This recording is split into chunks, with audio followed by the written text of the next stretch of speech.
Ayan. So tingnan ninyo mga idol, no? Babakuran na ninyo ang inyong mga lupain para mas safety po kayo. Ayan. Kung hanap nyo naman ay concrete post na mga matitibay. Ayan, dito na kayo sa Jim Hardware, Angkoko Lumber and Concrete Products, Palulang Brands. Okay? So gamit natin na buhangin mga idol, yan po. Ano yan?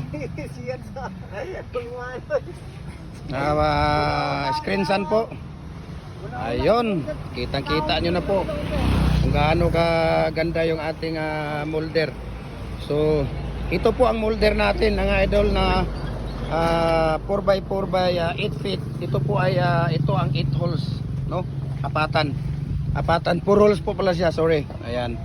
So thank you so much and God bless po sa ating lahat. Ayan.